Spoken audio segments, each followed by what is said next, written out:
TB मैंने बताया कि एक संक्रामक रोग है और ये एक बहुत भयानक संक्रामक रोग है। इतना भयानक है कि पूरे विश्व में टीबी से 1.7 मिलियन लोग जो है ग्रसित होते हैं और 1.6 मिलियन इसकी मृत्यु हो जाती है। भारत में हर साल 25,90,000 यानी 26 लाख टीबी से ग्रसित होते हैं और हर साल करीब करीब 4,80,000 इससे मृत्यु हो जाती है।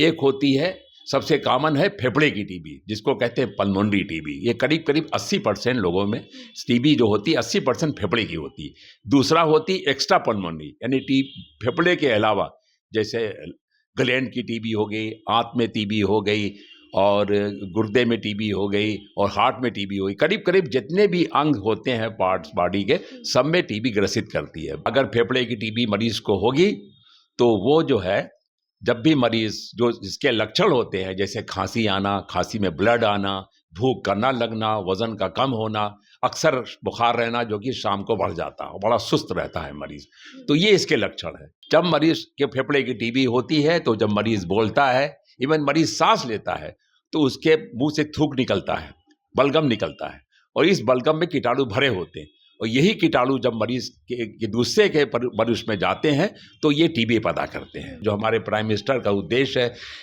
कि 2025 तक टीबी, भारत को टीबी मुक्त करना है, ये तभी संभव होगा जब हम लैटेंट टीबी और सक्रिय यानी एक्टिव टीबी दोनों का इलाज करें। पहले इसका इलाज जो है 1.5 से 2 साल होता था, फिर घट करके शॉर्ट टर्म यानी छोटे कम दिन के लिए आया जो कि 6 महीना होता है और भी 6 महीने। अब लेटेस्ट जो बात चल रही है वो टीबी का इलाज अब 4 महीने की बात हो रही है।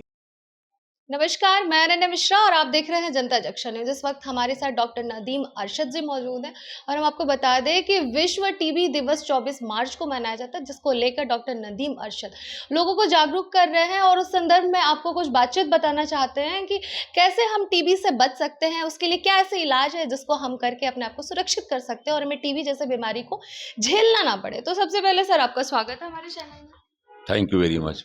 तो सर वो कौन से ऐसे टिप्स हैं और क्या ऐसा लोग करें कि जिससे कि उन्हें टीबी जैसे बीमारी को लेकर झेलना ना पड़े? पूरे विश्व में 24 मार्च 2023 को विश्व टीबी दिवस मनाया जा रहा है।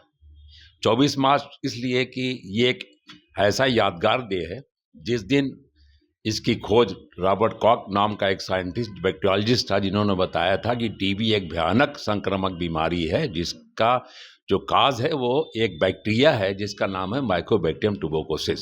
1882 में इसकी खोज हुई थी 24 मार्च को। इसीलिए प्रतिवर्ष इसी दिन यादगार के रूप में एक वर्ल्ड टीबी डे मनाया जाता है। इसका उद्देश्य टीबी के बारे में जागरूकता फैलाना कि एक संक्रामक बीमारी है और इससे बचाव और ट्रीटमेंट बहुत ही ज़रूरी है। ये तभी हो सकता है जब मनुष्य या जो पब्लिक है हमारी की है, मासेस हैं, वो इसके बारे में जाने कि टीबी होती क्या है। टीबी मैंने बताया कि एक संक्रामक रोग है और ये एक बहुत भयानक संक्रामक रोग है। इतना भयानक है कि पूरे विश्व में टीबी से 1.7 मिलियन लोग जो है ग्रसित होते हैं और 1.6 मिलियन इसकी मृत्यु हो जाती है। अगर भारत में से आंकड़ा देखा जाए तो भारत में हर साल 25,90,000 यानी 26 लाख टीबी से ग्रसित होते हैं और हर साल करीब करीब 4,80,000 इससे मृत्यु हो जाती है। इसका जो मेन कारण बनता है कि ये एक बैक्टीरियल बीमारी है, संक्रामक बीमारी है और ये एक दूसरे को फैलती है। सबसे कॉमन जो टीबी होती है वो लोकेशन के हिसाब से हम लोग टीबी को 2 पार्ट में बांटते हैं। एक होती है, सबसे कॉमन है फेफड़े की टीबी, जिसको कहते हैं पल्मोनरी टीबी। ये करीब करीब 80% लोगों में टीबी जो होती है 80% फेफड़े की होती है। दूसरा होती एक्स्ट्रा पल्मोनरी यानी फेफड़े के अलावा, जैसे ग्लैंड की टीबी हो गई, आंत में टीबी हो गई और गुर्दे में टीबी हो गई और हार्ट में टीबी हो गई। करीब करीब जितने भी अंग होते हैं पार्ट्स बॉडी के, सब में टीबी ग्रसित करती है। ब्रेन में हो गई, समझ गए, सीवियर बॉडी के सारे पार्ट में टीबी हो सकता है। Almost all the parts of the body में टीबी इफेक्ट करती है। और टीबी सबसे खतरनाक होती है सीएनएस टीबी यानी ब्रेन टीबी, स्पाइन टीबी, हड्डियों की टीबी, जिसका कि इलाज और के कंपैरिजन में ज्यादा दिया जाता है। तो इसके लिए लोग ऐसा क्या असर करें जिसकी वजह से ये इस बीमारी से बच सकते हैं? सबसे कॉमन मैंने बताया कि पल्मोनरी टीबी यानी फेफड़े की टीबी होती है। अगर फेफड़े की टीबी मरीज को होगी तो वो जो है, जब भी मरीज जो इसके लक्षण होते हैं जैसे खांसी आना, खांसी में ब्लड आना, भूख का न लगना, वजन का कम होना, अक्सर बुखार रहना जो कि शाम को बढ़ जाता है, बड़ा सुस्त रहता है मरीज। तो ये इसके लक्षण है। और सर, अगर खांसी भी एक लक्षण है ना? जी, खांसी सबसे इम्पॉर्टेंट लक्षण है। खांसी और बुखार ये सबसे इम्पॉर्टेंट लक्षण है फेफड़े की टीबी का।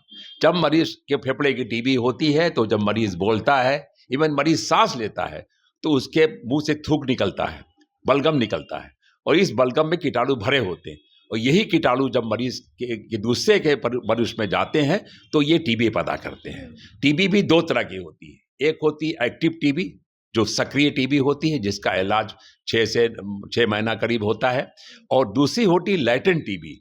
लैटेंट टीबी उसे कहते हैं कि वो उसमें टीबी के कीटाणु तो मरीज के अंदर होंगे, लेकिन वो इस लायक नहीं होते, इतने सक्रिय नहीं होते कि दूसरों की बीमारी फैला सकें, और उसके कोई सिम्टम नहीं होगा, इसका एक्सरे नॉर्मल होगा, और उसके बलगम में टीबी के कीटाणु पाए भी नहीं जाएंगे, और ये दूसरों की बीमारी फैलाएगा नहीं। लेकिन लैटेंट टीबी वाले मरीजों को देखा गया है कि लाइफ टाइम में या first 2 years of their life में ये एक्टिव हो जाते हैं, चाहे मरीज का रेजिस्टेंस किसी वजह से लो हो, चाहे उसको HIV हो गया हो, चाहे उसको डायबिटीज़ हो गया, या कोई अन्य डिजीज जिसका उसका रेजिस्टेंस लो हो जाता है, तो जो सक्रिय बैठे हुए हैं, जो है एक्टिव नहीं है बैसिलाई कीटाणु, वो एक्टिव हो जाते हैं, और वो लैटेंट टीबी से एक्टिव टीबी बन जाती है। तो हमको टीबी, चूँकि हमारा जो उद्देश्य है, जो हमारे प्राइम मिनिस्टर का उद्देश्य है कि 2025 तक टीबी, भारत को टीबी मुक्त करना है, ये तभी संभव होगा जब हम लैटेंट टीबी और सक्रिय यानी एक्टिव टीबी दोनों का इलाज करें। सर, मैं ये जानना चाहती हूँ कि टीबी जो बीमारी है काफ़ी पुरानी बीमारी है, लेकिन उसके बावजूद भी लोगों को इस बारे में बहुत सारी जानकारियाँ नहीं होती हैं। एक तो इसका जानकारी का अभाव है, दूसरे इसकी जो सबसे इम्पॉर्टेंट है, जो सबसे काज है टीबी ना ठीक होने का, वो इसका लंबा इलाज है। पहले इसका इलाज जो है 1.5 से 2 साल होता था, फिर घट करके शॉर्ट टर्म यानी छोटे कम दिन के लिए आया, जो कि 6 महीना होता है, और भी 6 महीने। अब लेटेस्ट जो बात चल रही है वो टीबी का इलाज अब 4 महीने की बात हो रही है। होता क्या है, मरीज जब 1 या 2 महीना दवा खाता है तो उसके टीबी के लक्षण यानी खांसी आना, बुखार आना, सीने में दर्द होना या सांस फूलना सब ठीक हो जाता है। 1-2 महीने के बाद लक्षण जब ठीक हो जाते हैं तो टीबी के मरीज अपनी दवा लेना बंद कर देता है, और दवा लेना बंद करने से ही दोबारा टीबी होने के चांसेस होते हैं। और साथ साथ में चलिए टीबी 2 तरह की होती है, एक सेंसिटिव टीबी जो सिंपल टीबी कहलाती है, जिसका इलाज 6 महीना है, वो आराम से मरीज उसमें 100% ठीक भी हो जाता है। अगर यही टीबी बिगड़ जाती है, यानी इलाज बीच में छोड़ देने से या इलाज को पूरी सही तरीका से सही ड्यूरेशन से ना लेने से, ये रेजिस्टेंट टीबी जो खतरनाक टीबी होती, इसका इलाज जो है पहले भी 9 से 20 महीना था, अभी भी घट करके 6 महीना हो गया है। तो सर, क्या टीबी के पेशेंट को कंटिन्यू पूरी जिंदगी दवा चलाना रहता है? टीबी के मरीजों को जितना ट्रीटमेंट बताया जाता है उसको सही ड्यूरेशन, सही डोज और नियमित लेना है। हाँ, 2 तरह की टीबी मैंने बताया, सेंसिटिव टीबी जो बहुत सिंपल टीबी होती है, ट्रीटमेंट इसका 6 महीना और लेटेस्ट 4 महीने की बात चल रही है, क्योंकि जितने कम ट्रीटमेंट होगा उतने चांसेस है मरीज दवा छोड़ेगा नहीं और पूर्ण रूप से स्वस्थ होगा। और एक लक्षण हम सुने ये भी कि भारत में जैसे कुपोषण, मतलब कुपोषित भी, तो कुपोषण भी क्या है, इसके पीछे वजह है? होता है कि कुपोषण से मरीज का रेजिस्टेंस जो है कम हो जाता है। जब रेजिस्टेंस कम हो जाए, मैंने बताया कि लैटेंट टीबी जो है यही एक्टिव टीबी बन जाती है। तो कुपोषण वाले मरीजों को लैटेंट टीबी से एक्टिव टीबी बनने में आसानी होती है। तो हमको लैटेंट टीबी भी ट्रीट करना है और एक्टिव टीबी भी ट्रीट करना। लैटेंट टीबी के बारे में मैंने बताया कि इसका भी ट्रीटमेंट है। इसका ट्रीटमेंट है कि इसको पहले आप देख लें कि इसको एक्टिव टीबी तो नहीं है, इसका एक्सरे करा लें, बलगम की जांच करा लें, उसको कोई सिम्टम या कोई लक्षण नहीं है, तो ये पता लगता है ब्लड टेस्ट से और स्किन टेस्ट से कि इसको लैटेंट टीबी है। तो इसको अगर हम इलाज नहीं करेंगे तो आगे चल के ये एक्टिव टीबी बन जाएगा, चाहे कुपोषण के कारण, चाहे HIV के कारण, चाहे डायबिटीज, किसी वजह से उसका रेजिस्टेंस लो होगा तो जो एक्टिव जो सक्रिय नहीं है बैसिलाई कीटाणु, वो सक्रिय हो जाएंगे और एक्टिव टीबी में बदल जाएंगे।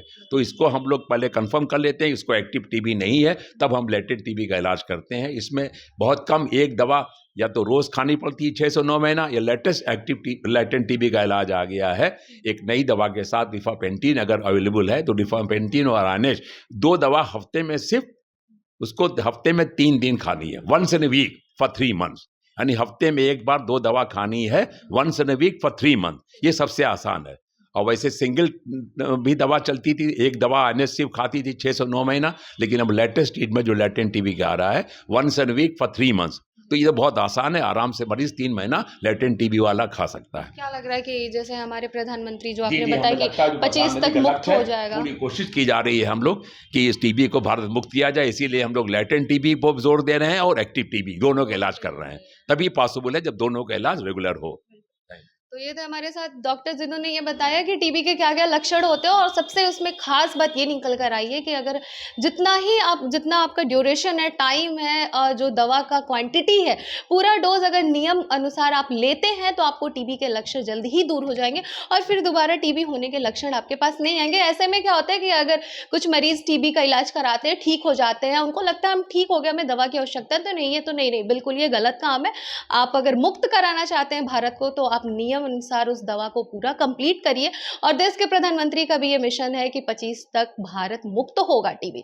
तो इसमें आप जैसे लोगों का सहयोग बिल्कुल जरूरी है और इन जैसे डॉक्टर का भी आवश्यकता है जो लोगों को जागरूक करा रहे हैं। लेकिन अफसोस की बात यह है कि लोग जागरूक कराने को कराते हैं पर कुछ ऐसे लोग होते हैं जिन्हें ये लगता है कि हम ठीक हो गए हैं, हमें अब आवश्यकता नहीं है, लेकिन वो इस गलतफहमी को दूर करें क्योंकि उनके वजह से उनके अगल बगल के लोगों को भी फैलता है। तो इन सारी समस्या को दूर करने के लिए और 2025 का जो मिशन है उसे कामयाब करिए। इसी के साथ मैं अनन्या मिश्रा आपसे विदा लेती हूँ। देखते रहिए जनता जंक्शन न्यूज़। जय हिंद।